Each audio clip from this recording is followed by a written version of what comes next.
Okay, just student, what is a nuclear envelope, nuclear pore, nuclear plasma and nuclei? अच्छा जी। काफ़ी सारे student जब nucleus के topic को एक्सप्लेन करते हैं तो ये टर्म्स उनके लिए अंडरस्टैंड करना बहुत ज़्यादा ज़रूरी होता है। सो आज की इस वीडियो में हम देखते हैं न्यूक्लियर एनवेलप क्या है, ठीक है। अच्छा, इन सब टर्म्स को जो कि एन से स्टार्ट हो रही हैं, आपको सबसे पहले समझना पड़ेगा न्यूक्लियस क्या है। अच्छा जी स्टूडेंट, बहुत सारे स्टूडेंट्स को पता भी होगा न्यूक्लियस क्या है। Nucleus is the control centre of the cell.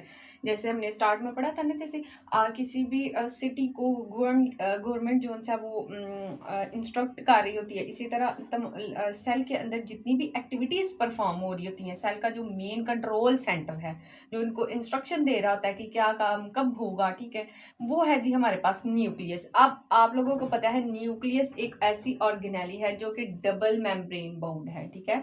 आप लोग देखेंगे कि ये जो न्यूक्लियस है ये डबल मेम्ब्रेन बाउंड ऑर्गेनेली होता है। सो डबल मेम्ब्रेन बाउंड है, तो जैसे इसको किसी एनवेलप यानी कि लफाफे के अंदर हमने बंद किया होता है, इसलिए हम इसको, इसकी जो सबसे बाहर वाली एनवेलप होती है उसको कहते हैं न्यूक्लियर एनवेलप। ठीक हो गया। ओके जी स्टूडेंट। अच्छा जी, ये जो न्यूक्लियर एनवेलप है ना, साथ आप लोगों ने ये इसको देखना है कि इस ये ना सेमी परमिएबल होती है, ठीक है। ये हम सबसे पहले लिख लेंगे डबल मेम्ब्रेन बाउंडेड होती है, ठीक है। दैट्स वाई हम इसे कह रहे हैं न्यूक्लियर एनवेलप। अब इसके साथ साथ इसमें स्टूडेंट्स क्या होते हैं, पोर्स कुछ होते हैं, यानी कि सेमी परमिएबल होती है, कुछ मटेरियल को अपने अंदर आने देती है, कुछ मटेरियल को नहीं आने देती।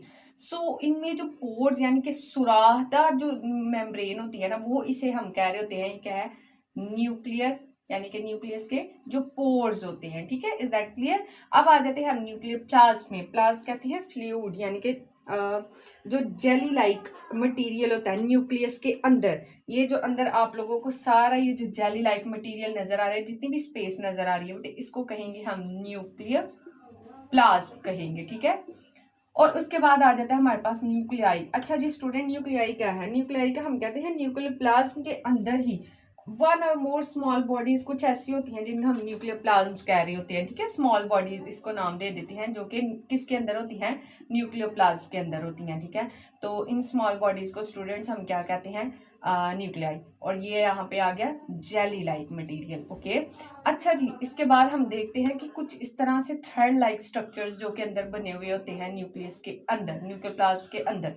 अब वो थ्रेड लाइक स्ट्रक्चर स्टूडेंट मैंने आप लोगों को बताया था, वो क्या होता है, क्रोमाटिन। उसको क्या कहते हैं, क्रोमाटिन कहते हैं। अब जैसे ही हम उसको अंडर माइक्रोस्कोप देखते हैं तो हमें उसका पता लगता है कि वो जैसे ही सेल डिवाइड होना स्टार्ट होता है तो वो क्रोमोसोम में कन्वर्ट हो जाता है। क्रोमाटिन थ्रेड लाइक स्ट्रक्चर को इतना कंडेंस